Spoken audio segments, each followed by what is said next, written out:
राधे राधे, हरे कृष्णा। कैसे हो आप सभी लोग? आशा करती हूँ आप सभी परम मंगल में होगे, स्वस्थ होगे, अच्छे होगे। आज मैं आप लोगों को बताने जा रही हूँ बैसाख मास के अंतिम 5 दिन। बैसाख का महीना श्री हरि विष्णु को बहुत पसंद होता है और बैसाख में अंतिम 5 दिन अगर आपने पूरे बैसाख के महीने में कोई भी नियम का पालन नहीं किया तो बैसाख मास के अंतिम 5 दिन नियमों का पालन अवश्य करें। मैं आपको बहुत सारे नियम बताऊंगी, इनमें से आप सारे नियम का पालन कर सकते हैं या फिर आप चाहें तो कुछ नियमों का पालन अवश्य और अवश्य कर सकते हैं। देखिए, बैसाख के जो 5 दिन होते हैं ना, अगर आप उन नियमों का पालन कर लेते हैं तो आपको पूरे महीने के नियमों का पालन करने का फल मिल जाता है। और वैसे भी बोला जाता है कि बैसाख मास की मोहिनी एकादशी को अमृत का प्राकट्य हुआ था और द्वादशी को भगवान विष्णु ने उस अमृत की रक्षा करी थी।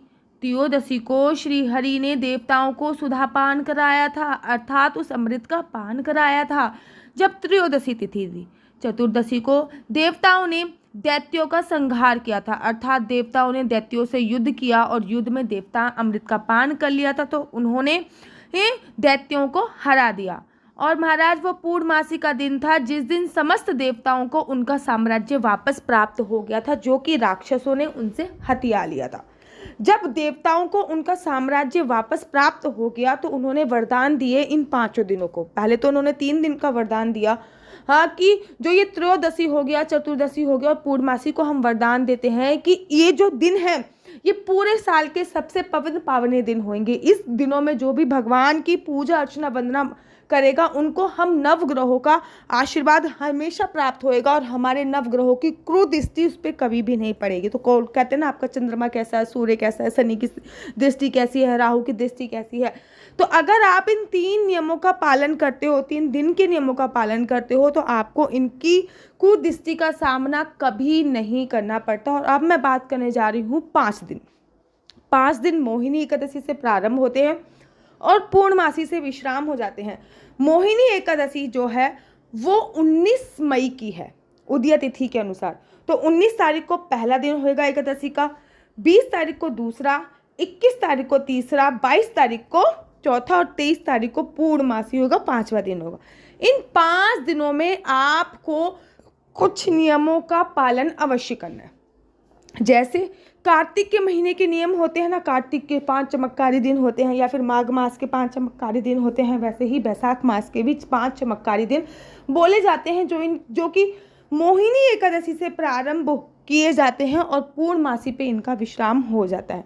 इनमें इन दिनों में आपको कुछ नियमों का पालन अवश्य और अवश्य करना होता है। उसमें पहला जो नियम होता है वो होता है रोज ब्रह्म मुहूर्त में स्नान करना, अर्थात 4:30 बजे तक या फिर 4:45 तक आपको स्नान एनी हाउ कर लेना है, जिसको कहते हैं ब्रह्म मुहूर्त का स्नान।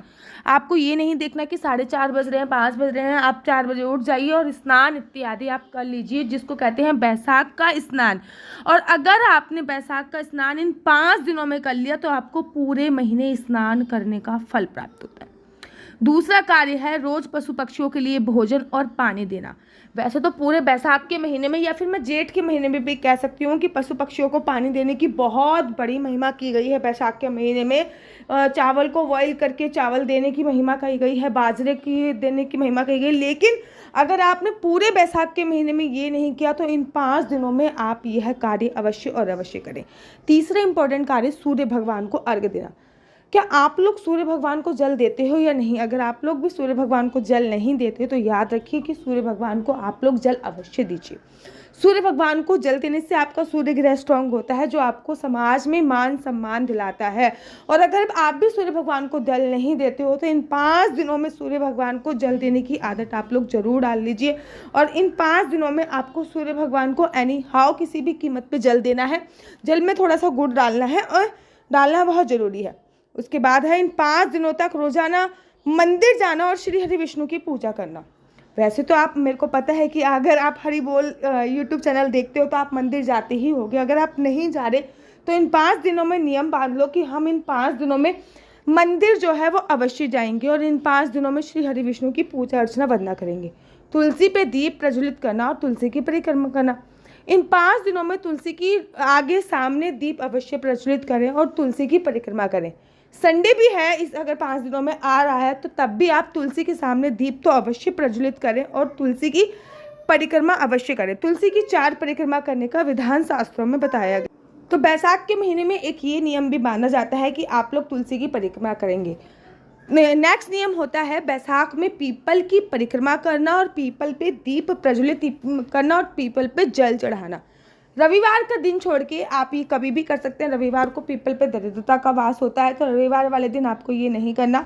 बाकी रविवार को छोड़ के आप ये कार्य कर सकते हैं। पीपल पे जल चढ़ा सकते हैं, पीपल की परिक्रमा कर सकते हैं और पीपल पे दीप प्रज्वलित किया जाता है। पीपल पे जो भी जल चढ़ाया जाता है उसमें थोड़ा सा मीठा अवश्य मिलाया जाता है। इस बात का आपको ध्यान रखना है।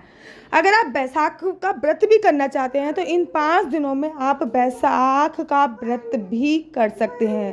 5 दिनों में आपको बैसाख का व्रत अवश्य करना चाहिए। बैसाख के व्रत के भी कुछ नियम होते हैं। बैसाख मास में आपको सूर्यास्त के बाद भोजन नहीं करना होता है।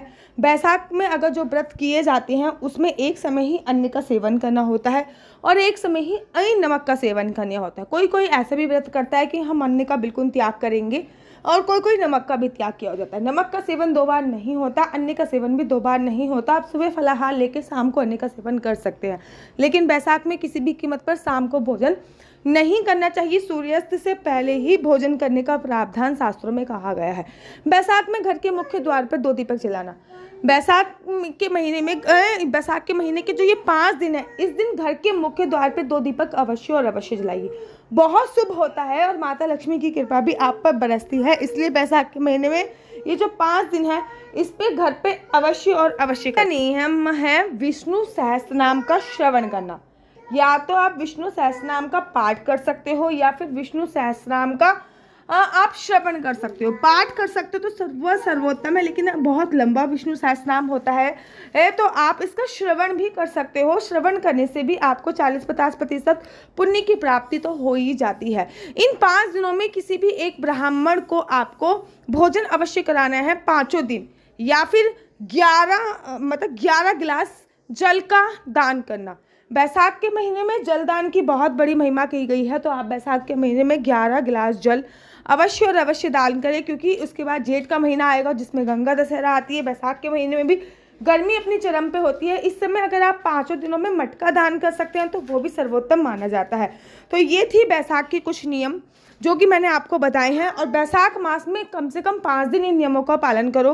अंतिम 5 दिन मोहिनी एकादशी से जो कि प्रारंभ होंगे और पूर्णमासी से विश्राम होंगे। अगर आप मोहिनी एकादशी से प्रारंभ नहीं करना चाहते हो तो लास्ट के 3 दिन तो मौका चूकना नहीं चाहिए। मैं ये कहती हूँ अगर आप इन सभी नियमों का पालन करते हैं तो बहुत सर्वोत्तम है, लेकिन अगर आप सभी नियमों का पालन नहीं कर सकते महाराज तो इनमें से कुछ नियमों का पालन तो आपको अवश्य और अवश्य करना चाहिए। वो अब पूरी तरीके से आप पे निर्भर है कि आप किन नियमों का पालन करते हैं। और अगर आपको मेरी वीडियो अच्छी लगती है तो आप अपना यूट्यूब चैनल हरी बोल को लाइक से सब्सक्राइब करना बिल्कुल